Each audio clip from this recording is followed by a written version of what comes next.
जिन्होंने दिन अगे पीछे हो जाते, सारा मसला ठीक हो जाता है। तो ये तो वो कह रहे हैं कि एलीट की बारगेन होनी चाहिए ताकि गरीब का भी फायदा हो, और हमारी आबादी जो तार साहब हम जिसको डिस्कस नहीं करते, जो हमारी जिन्हों कहते हैं जड़ा च बैठ गए, हमारी आबादी twice the rate of India बढ़ रही है and 3 times the rate of जो श्रीलंका बढ़ रही है। हम मतलब ये जो पॉपुलेशन एक्सप्लोजन हम जिसको कहते हैं, सो एलीट बार्गेन आप समझते हैं पाकिस्तान के मसलों का हल है कि ये सारे बैठ जाएं फाइनेंशियल टर्म्स में, पॉलिटिकल टर्म्स तो है लेकिन फाइनेंशियल टर्म्स में, ताकि हमारे मसले जो हैं वो हल हो जाएं फॉर एवर।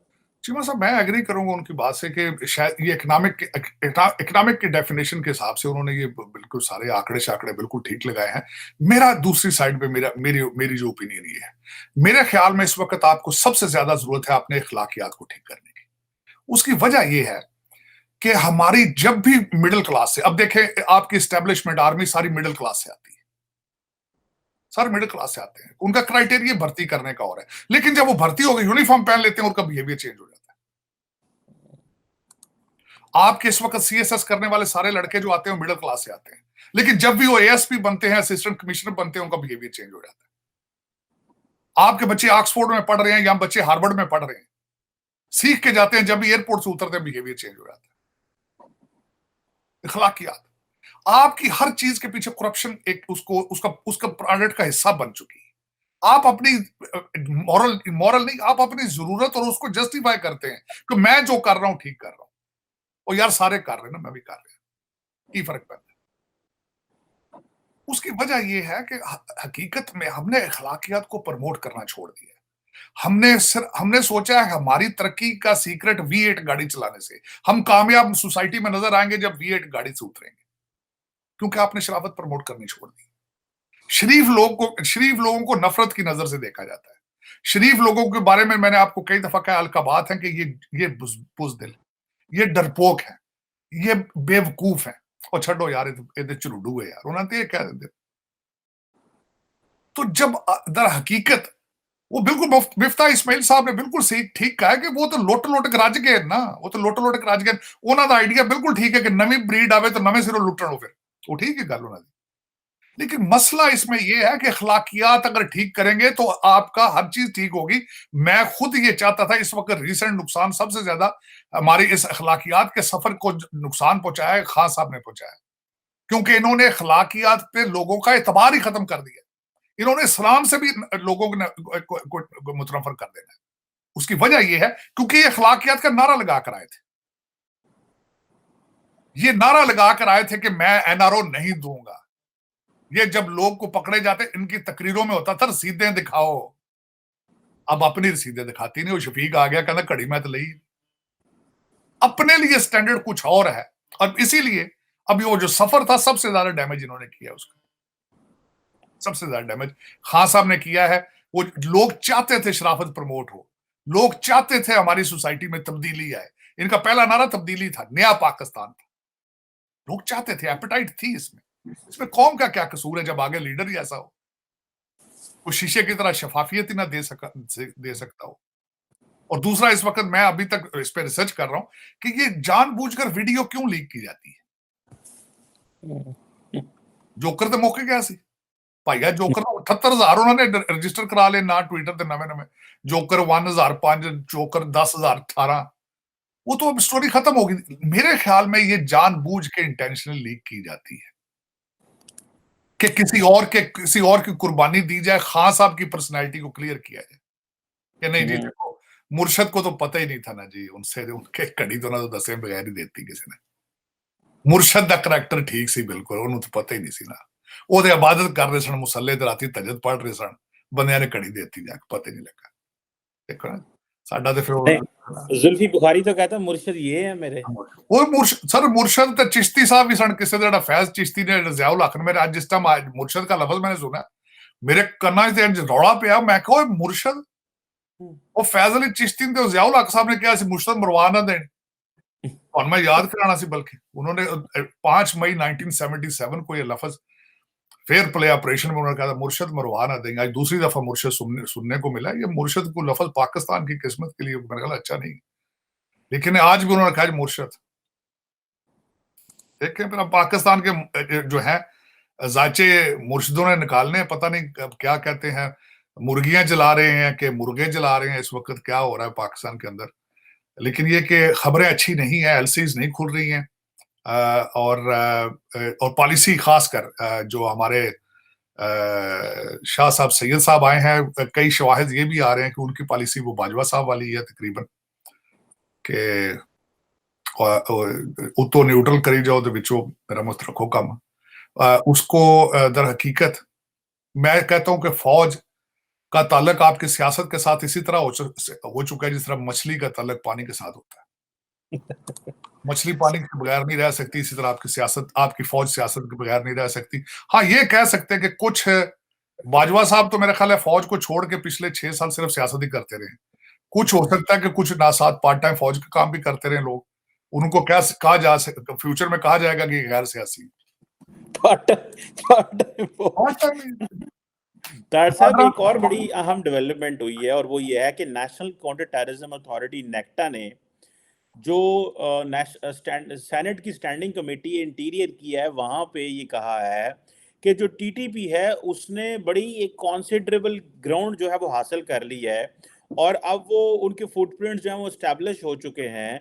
और मज़े की बात यह है कि उन्होंने पता है मुआहदा भी ख़त्म कर दिया, और अब जो फौज है और जो इंटेलिजेंस एजेंसियां हैं वो देख रही हैं कि टीटीपी ने कंट्रोल कर लिया खैबर पख्तूनख्वा। कल परसों उन्होंने एक एफसी के शख्स के घर घुस के उसका सर तन से जुदा कर दिया, उसके बेटे को भी ताड़ साहब मार दिया। और अभी टीटीपी वाले कह रहे हैं कि हम पूरे पाकिस्तान में जो है वो हमले करेंगे। आप इसको कैसे देखते हैं? एक तरफ इकोनॉमी सियासत तो अपनी लड़ाइयाँ हो रही हैं, इधर टीटीपी खैबर पख्तूनख्वा में घुस गई है। आप इसको चीज़ को भी ज़रा देखें, 1 साल बाद अगर या 6 महीने बाद इलेक्शन होने वाले हैं, तो पाकिस्तान के नेक्स्ट इलेक्शंस में तो बड़ा वायलेंस होगा, और जो राइज ऑफ टीटीपी है, तो फिर हमने क्या किया है इतने 15-20 साल ये जो हम जिनसे लड़ते रहे हैं? हम ये कह रहे हैं कि ये अफगानिस्तान में तालिबान की हुकूमत के आने वजह से जो है ये टीटीपी वाले आ गए हैं, उधर हम उनके आने पे हम लुडियां डाल रहे थे। तो हम कर क्या रहे थे? मतलब 40 साल हमने अफगानिस्तान में 50 साल लगा दिए, हमारी तो पहचान ही दुनिया में अफगानिस्तान है, और अब टीटीपी ताड़ साहब खैबर पख्तूनख्वा में घुस गई है। इसको आप कैसे देखते हैं? आप देखते हैं नेक्स्ट इलेक्शन वायलेंट होगा, कोई बचत होगी कि इसी तरह चल मैं बल्कि इसी हवाले से आपसे बात करना चाह रहा था कि कल स्टेट डिपार्टमेंट में एक नेड प्राइस ने कोई थोड़ी सी स्टेटमेंट दी है।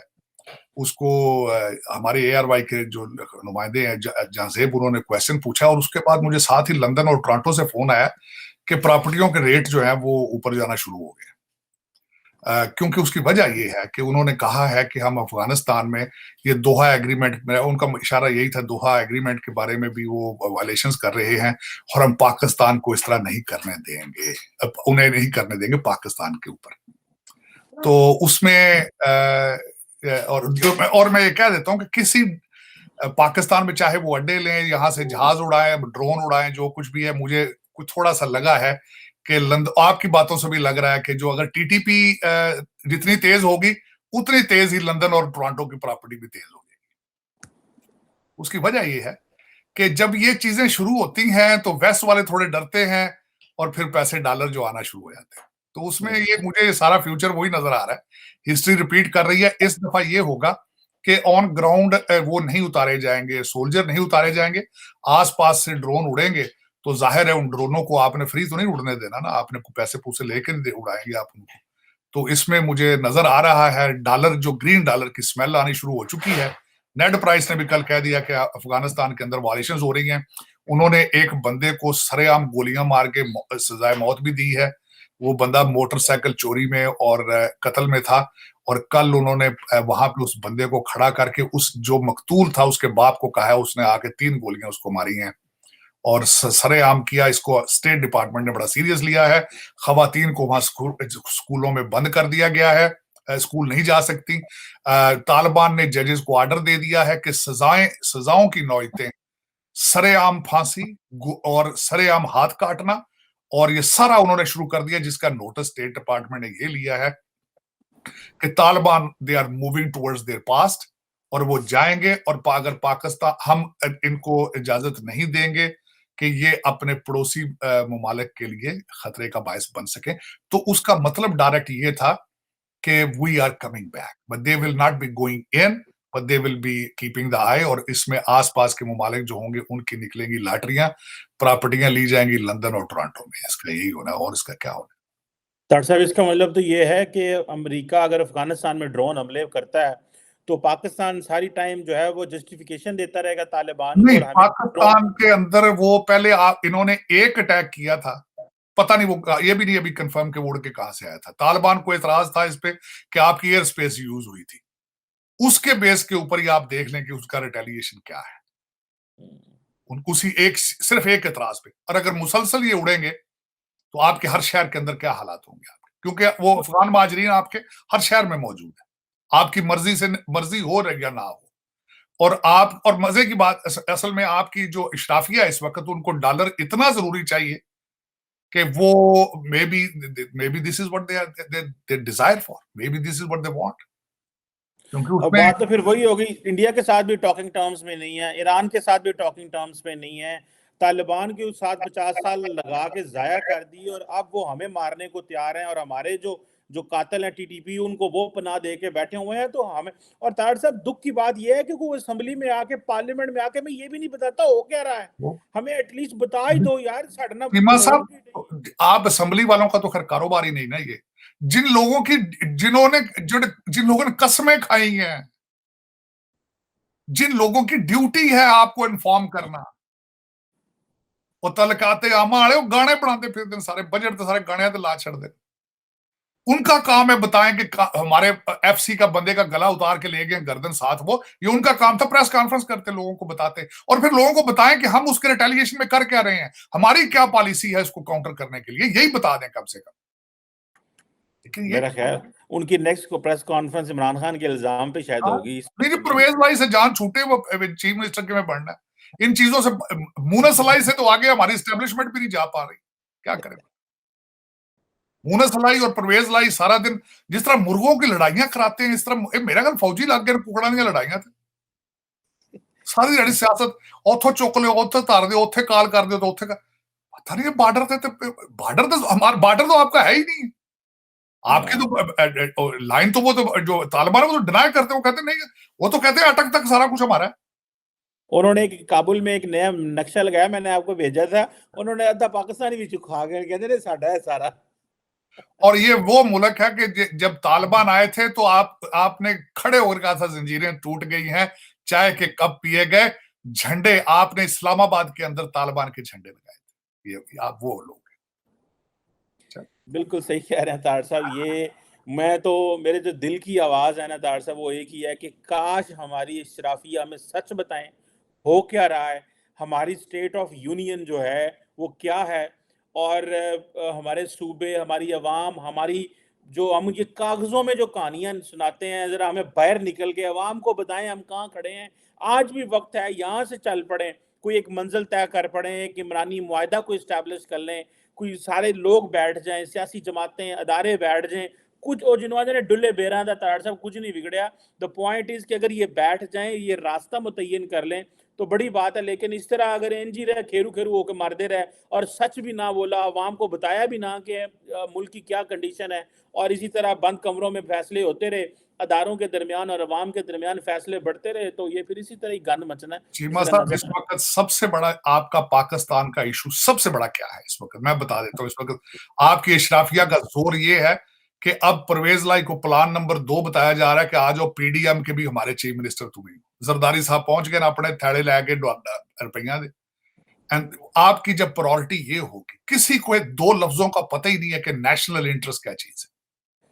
अगर इनको कोई डिफाइन करके बता दे नेशनल इंटरेस्ट की डेफिनेशन, ये सारे इकट्ठे होकर सिर्फ पाकिस्तान की मुआशी तरक्की के लिए काम करें। लेकिन अफसोस, क्योंकि जब लंदन बेस है आप सारा आपका टोटल तो काम लंदन से, आज से नहीं है, 1947 से ये हो रहा है। हर दूसरा आपका बंदा मरता वहां जाके डब्बे में आता है वापस, या कई कई तो डब्बे भी होते हैं। आपका capital is not Islamabad, you are London base. आपको गुलामी का इतना शौक था, गोरे परेशान हो गए लंदन में आपको देख देख, कहते यार इन्होंने जान छुड़ा के ऐसे इतने भी आ गए सारे। आपकी आजादी, हकीकी आजादी केड़ी आजादी तुसी यार, शायद ज़हनी तौर पे ही थी आजाद आपको। जेन आप या तो कहीं से इंपोर्ट करा लें, चाइना से बनवा लें जेन। आप खान साहब पता नहीं कौन सी बातें करते हैं। बच्चे बुलवा लो आप लंदन से यार, आपके तो बच्चे तीनों के तीनों लंदन में। जुल्फी बुखारी लंदन बेस है, जो मेरा मकसद। आपका कौन सा बंदा लंदन बेस नहीं है? नवाज शरीफ लंदन बेस है, डार साहब लंदन बेस है, सारी आपकी हर चीज जो ब्यूरोक्रेसी एस्टेब्लिशमेंट सारी लंदन बेस है, सारा कुछ। अल्लाह ताला रहम फरमाया, हालात तो बहुत खतरनाक जा रहे हैं। जब एलसी ना खुल रही हो टमाटरों के लिए, लहसन के लिए, प्याज के लिए ना एलसी खुल रही हो, दवाइयों के रॉ मटेरियल के लिए एलसी ना खुल रही हो,